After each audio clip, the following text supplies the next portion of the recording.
5 August ছাত্র জনতার গণ অভ্যুত্থানের পর দায়িত্ব নেওয়া অন্তর্বর্তী সরকারের বিভিন্ন সিদ্ধান্তের মতো পুলিশের ইউনিফর্ম পরিবর্তনের বিষয়টিও এখন প্রশ্নবিদ্ধ হয়ে উঠেছে।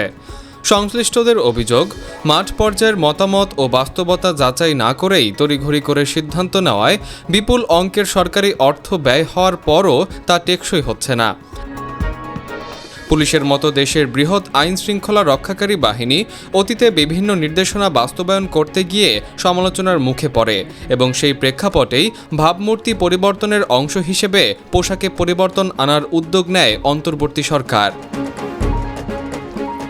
পুলিশ সদর দপ্তর সূত্র জানায়, অন্তর্বর্তী সরকারের আমলে পুলিশের ইউনিফর্ম তৈরির জন্য কাপড় সরবরাহে দুটি প্রতিষ্ঠানকে প্রায় ৭৬ কোটি টাকার কাজ দেওয়া হয়েছিল, কিন্তু সেই পোশাক পুরোপুরি কার্যকর হওয়ার আগেই আবার রং পরিবর্তনের উদ্যোগ নেওয়া হয়েছে।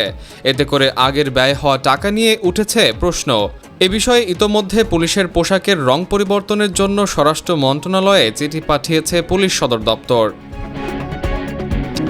চিঠিতে উল্লেখ করা হয়, আগে পুলিশের শার্ট ছিল গাঢ় ধূসর এবং প্যান্ট গাঢ় নীল। মহানগর পুলিশের ক্ষেত্রে শার্ট ছিল হালকা জলপাই রঙের। পরে তা পরিবর্তন করে শার্ট লৌহ বর্ণ এবং প্যান্ট কফি রঙের নির্ধারণ করা হয়।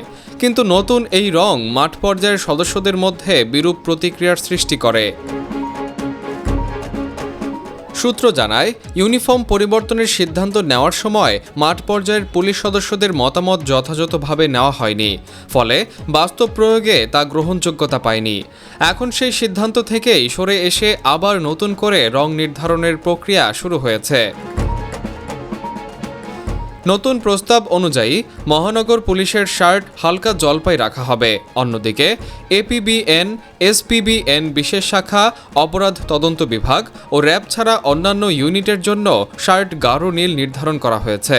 উভয় ক্ষেত্রেই প্যান্টের রং হবে খাকি। এই পরিবর্তন কার্যকর করতে পুলিশ পোশাক বিধিমালা 2025-এর একাধিক ধারা সংশোধনের প্রস্তাব দেওয়া হয়েছে এবং এ সংক্রান্ত একটি খসড়া প্রজ্ঞাপন স্বরাষ্ট্র মন্ত্রণালয়ে পাঠানো হয়েছে অনুমোদনের জন্য। পুলিশ সার্ভিস অ্যাসোসিয়েশন আগেই এই সিদ্ধান্ত পুনর্বিবেচনার দাবি জানিয়েছিল। সংগঠনটির ভাষ্য, সদস্যদের মতামত উপেক্ষা করে নেওয়া সিদ্ধান্তের ফলে এমন পরিস্থিতি তৈরি হয়েছে যেখানে নতুন পোশাক মাঠ পর্যায়ে গ্রহণযোগ্যতা পায়নি এবং অন্যান্য বাহিনীর পোশাকের সঙ্গে সাদৃশ্য তৈরি হয়েছে। এদিকে সংশ্লিষ্টরা বলছেন, একটি ইউনিফর্ম পরিবর্তনের সঙ্গে বিপুল অর্থ ব্যয়ের বিষয় জড়িত থাকে। একবার ৭৬ কোটি টাকা খরচ হওয়ার পর আবার নতুন করে পরিবর্তন এলে স্বাভাবিকভাবেই নতুন ব্যয়ের প্রশ্ন সামনে আসবে, যা সরকারি অর্থ ব্যবস্থাপনার ক্ষেত্রে বড় ধরনের চাপ তৈরি করতে পারে।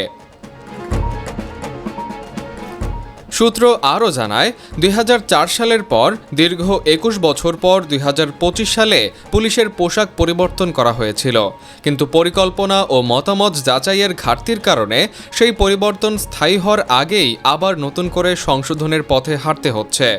সংশ্লিষ্ট মহলের প্রশ্ন, মতামত উপেক্ষা করে নেওয়া এমন সিদ্ধান্তের দায় কে নেবে এবং ইতোমধ্যে ব্যয় হওয়া ৭৬ কোটি টাকার বাস্তব সুফল কোথায় মিলবে? ডেস্ক নিউজ, অগ্রযাত্রা প্রতিদিন। অগ্রযাত্রা প্রতিদিন, নির্ভীক প্রত্যয়ে উজ্জীবিত।